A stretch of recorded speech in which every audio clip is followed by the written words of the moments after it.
Assalamualaikum, nama saya Alia Zulaikha binti Sakaria, nombor pelajar saya 2023-188-493. Dalam video ini kami akan menerangkan definisi hak jagaan anak, faktor menyebabkan hak jagaan anak dijadikan pergaduhan, kesan yang ditanggung oleh anak-anak, alternatif penyelesaian bagi menangani isu hak jagaan anak dijadikan pembalasan dendam selepas bercerai dan kesimpulan. Assalamualaikum, saya Husna Humaira binti Muhammad Samri dan saya akan memandangkan tentang definisi hak penjagaan anak. Pada mulanya, di Malaysia, kadar perceraian semakin meningkat setiap tahun telah melibatkan orang dewasa yang beragama Islam. Menurut satu artikel yang telah ditulis oleh Rogaya pada tahun 2021, pasangan yang berada dalam kategori perceraian ini berumur sekurang-kurangnya 40 tahun dan kebanyakannya telah berkahwin selama sekurang-kurangnya 10 tahun. Kajian awal mengenai pencarian sebelum ini lebih tertumpu kepada pasangan muda ataupun mereka yang telah berkahwin sebelum ini selama 5 tahun atau kurang. Dan seperti kita tahu, perceraian bukanlah perkara yang mudah dan ia merupakan proses yang sangat menguji kekuatan emosi dan mental seseorang, terutamanya bagi anak-anak yang terlibat. Umumnya, selepas perceraian, kedua-dua ibu bapa mempunyai hak jagaan ke atas anak-anak mereka. Walau bagaimanapun, terdapat kes di mana salah satu pihak menggunakan hak jagaan anak sebagai alat untuk membalas dendam terhadap pasangan mereka. Tindakan ini bukan sahaja tidak sihat dari segi emosi, tapi juga tidak adil untuk anak-anak yang terlibat. Seterusnya, saya akan memberitakan tentang definisi hak penjagaan anak.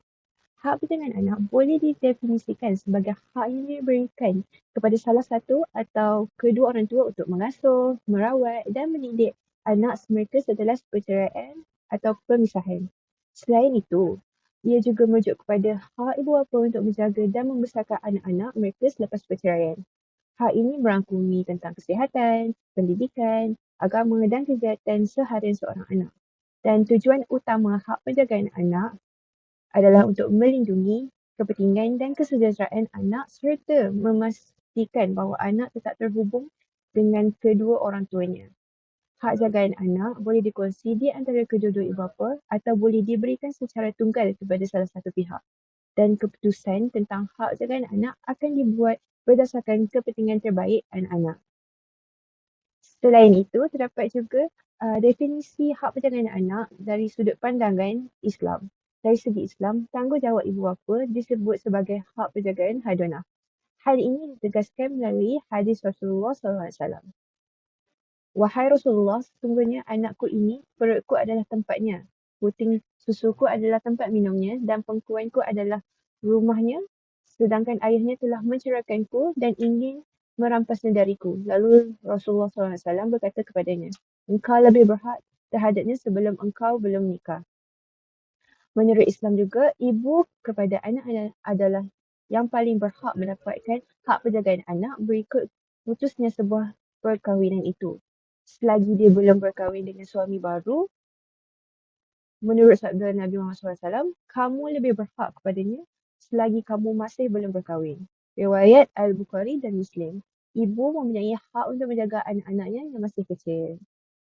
Selain daripada definisi dari sudut pandangan Islam, terdapat juga definisi dari sudut peruntukan undang-undang. Di bawah peruntukan undang-undang, Law Reform Marriage and Divorce Act dan Guardianship of Infants Act tidak memberikan takrif yang tepat mengenai maksud perkataan penjagaan dan begitu juga akta penafsiran. Walau bagaimanapun, Seksyen 89 Law Reform Marriage and Divorce menyatakan bahawa sesuatu perintah penjagaan boleh dibuat dan takluk kepada apa-apa syarat sebagaimana yang dipikirkan patut untuk mahkamah kenakan dan tertakluk kepada syarat itu jika ada sebagaimana terpakai dari semasa hendaklah memberikan hak kepada orang yang diberi penjagaan itu memutuskan semua persoalan yang berhubungan dengan asuhan dan pendidikan anak-anak itu. Hal ini juga dapat dilihat dalam kes Bahirati anak perempuan Arumugam lawan Gunaslan anak lelaki dan Viswanathan pada tahun 2012 adalah jelas bahawa perlindungan dan penjagaan sebaiknya berjalan seiring. Ia adalah untuk kebajikan anak-anak bahawa penjagaan juga harus diberikan kepada isteri. Selanjutnya, mahkamah berpendapat bahawa suami tidak membantah anggapan dalam Seksyen 88, Subseksyen 3, Seksyen 88, Subseksyen 3 Law Reform Marriage and Divorce.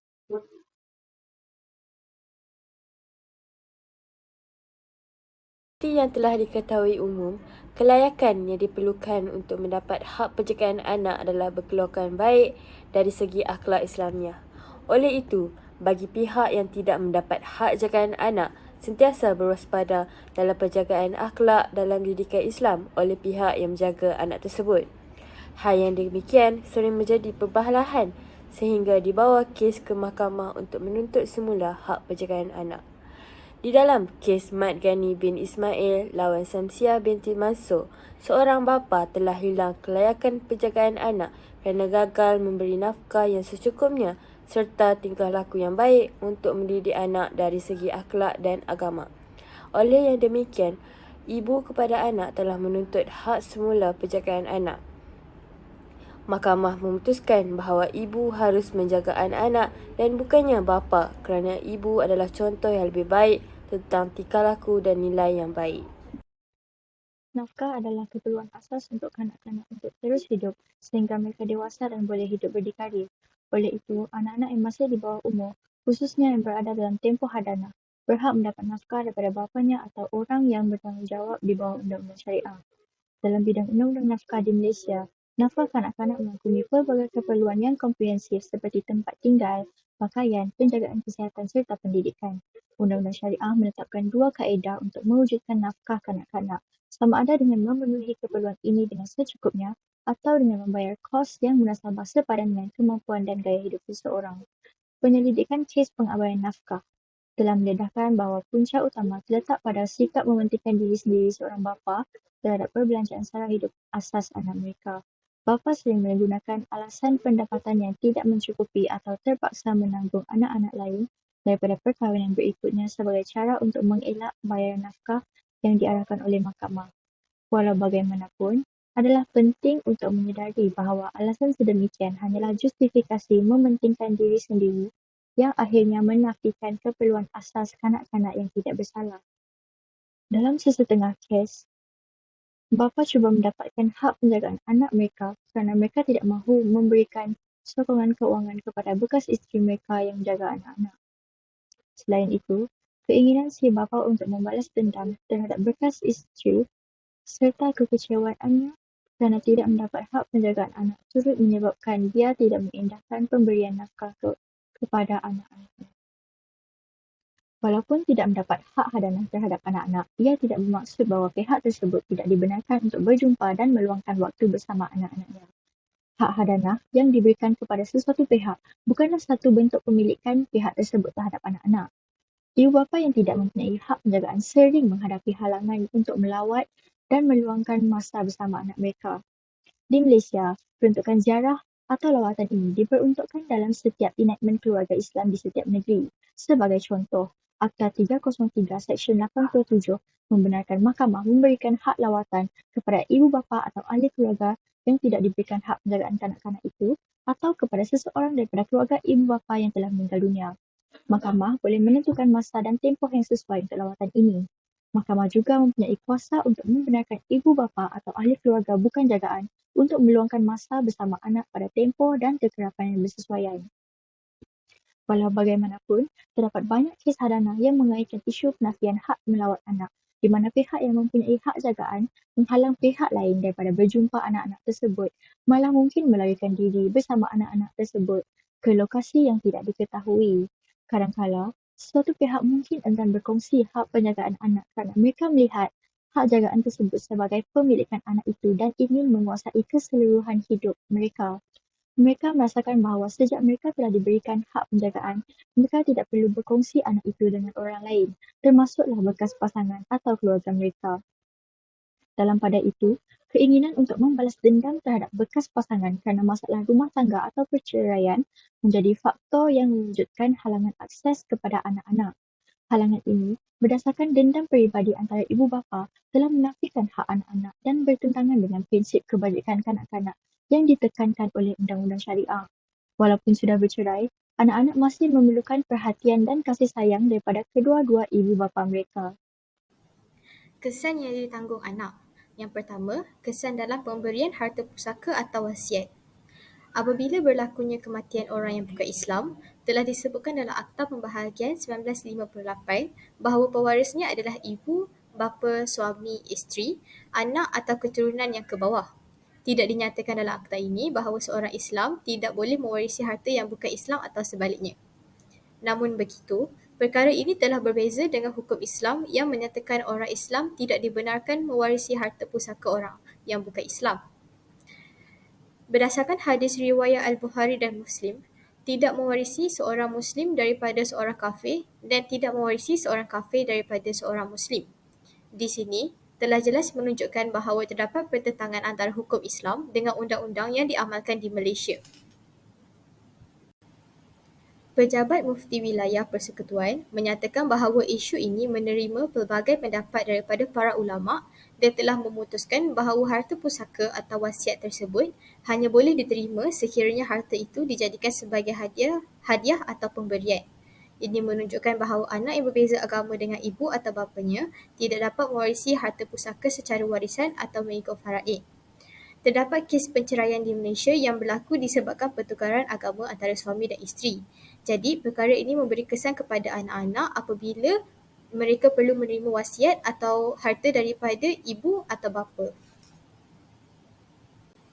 Kesan yang kedua adalah pengabaian nafkah sara hidup, pendidikan dan pelajaran terhadap anak-anak. Walaupun hak penjagaan telah jatuh ke atas ibu ataupun anak yang memais telah memilih secara sukarela untuk tinggal bersama ibunya, tanggungjawab memberi nafkah tetap jatuh di atas bahu seorang bapa. Namun begitu, terdapat masalah di mana si bapa enggan memberi nafkah atas dasar dendam atau ketidakpuasan hati yang berlaku antara pasangan perkahwinan. Perkara ini memberi impak yang besar kepada anak-anak, terutamanya dari segi kewangan dan saraan pendidikan. Berdasarkan Journal of Science, Social and Humanities, data hasil kajian yang dilakukan oleh Fakulti Kemanusiaan dan Sains Sosial Universiti Kebangsaan Malaysia menunjukkan keputusan seramai 35 responden menganggap masalah rumah tangga seperti perceraian, pengabaian nafkah, perpecahan keluarga dan lain-lain menjadi faktor kepada tahap pendidikan yang rendah di kalangan anak-anak. Isu ini bukan sahaja berkait dengan masalah kewangan, malah membawa kepada masalah emosi anak-anak. Seperti yang sedia maklum, dorongan dan sokongan kedua ibu bapa amat penting dalam memastikan kemaslahatan proses pembelajaran anak-anak. Kesan yang terakhir adalah anak didera atas faktor dendam dan tekanan perasaan. Berdasarkan Profesor Datin Dr. Mariani Muhammad Noor, pakar psikologi Jabatan Psikologi Pendidikan dan Kaunseling Universiti Malaya, beliau menyatakan bahawa dendam dan amarah yang disimpan boleh menjadi punca kepada kejadian yang buruk dan tidak disangka-sangka. Tekanan perasaan serta pengaruh emosi menjurus kepada seseorang yang normal untuk melakukan jenayah. Berdasarkan data yang diambil oleh Jabatan Kebajikan Masyarakat JKM, kes penderaan dan penganiayaan kanak-kanak pada tahun 2016 mencatatkan sebanyak 4,982 kes. Masalah ini bertambah serius dan meningkat sebanyak 460 kes pada tahun 2017, menjadikan jumlah kes pada tahun tersebut mencapai angka 5,442 kes dan catatan kes ini terus meningkat pada tahun seterusnya. Datuk Dr. Rabiah Muhammad Saleh menyatakan bahawa dalam keadaan atas situasi seperti ini, anak tidak lagi dianggap seperti anak sendiri, malah dianggap sebagai anak pasangan yang dibenci, membawa kepada kekejaman dan sifat ketidakpermanusiaan yang berpotensi membawa kepada penderaan atau yang lebih teruk, membawa kepada pembunuhan. Ini adalah antara kesan-kesan yang akan berlaku apabila berlakunya perebutan hak penjagaan anak. Seterusnya, kami akan menerangkan 3 alternatif penyelesaian bagi menangani isu hak jagaan anak dijadikan pembalasan dendam selepas bercerai. Alternatif penyelesaian yang pertama ialah pihak mahkamah perlu memberi perhatian kepada pasangan yang meminta hak nafkah lebih daripada yang diperlukan. Pertama, setiap bekas pasangan suami isteri haruslah sentiasa berbalik dan mengikut prosedur yang telah ditentukan oleh Mahkamah Syariah, terutamanya dalam perihal peruntukan nafkah. Kita dapat merujukkan perkara ini berdasarkan Enakmen Keluarga Islam 1983 bahagian 4 iaitu nafkah isteri, anak dan lain-lain. Di bawahnya juga terdapat Seksyen 60. Mahkamah akan memutuskan bahawa amau nafkah tersebut adalah berdasarkan keperluan asas anak sahaja iaitu dari segi sumber pakaian, tempat perlindungan, makanan, pelajaran dan sebagainya. Alternatif penyelesaian yang kedua ialah bekas pasangan suami isteri mendapatkan khidmat ronda cara iaitu nasihat. Pertama, menggunakan kemudahan yang telah disediakan oleh pihak kerajaan. Sebagai contoh, masyarakat boleh melayari laman web Kerajaan Malaysia di pautan www.malaysia.gov.my. Selain itu, pihak Jabatan Agama Islam Wilayah Persekutuan turut mengadakan perkhidmatan kaunseling kepada pasangan suami isteri bagi membantu menyelesaikan masalah rumah tangga. Hal ini dapat memberi pendedahan kepada para bekas pasangan suami isteri untuk menuntut ilmu yang sebenar dalam pembahagian nafkah maupun harta mengikut syariat Islam. Alternatif yang ketiga ialah pasangan yang mendapatkan hak lawatan perlulah mengikut syarat yang ditetapkan oleh mahkamah. Di dalam Seksyen 87 Akta 303 di mana mahkamah boleh memberi hak untuk berjumpa kepada ibu bapa yang tidak diberikan hak jagaan dan seseorang daripada keluarga ibu atau bapanya yang telah mati. Dalam kes RB lawan RS, Mahkamah Tinggi Syariah Shah Alam, dalam kes tersebut, pasangan tersebut bercerai dan bersetuju bahawa anak perempuannya tinggal bersama bekas suaminya dan anak lelakinya tinggal bersama bekas isterinya. Namun, bekas isteri tersebut menuntut hak hadanah supaya anak perempuannya tinggal bersamanya atas alasan bekas suaminya menghalau anak perempuannya untuk berjumpa bersama bekas isterinya.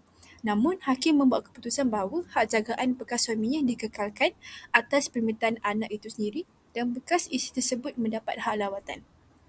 Kita boleh lihat di sini, jika mahkamah tidak meletakkan syarat, bekas isteri tersebut boleh melakukan apa-apa sahaja bagi mendapatkan hak jagaan.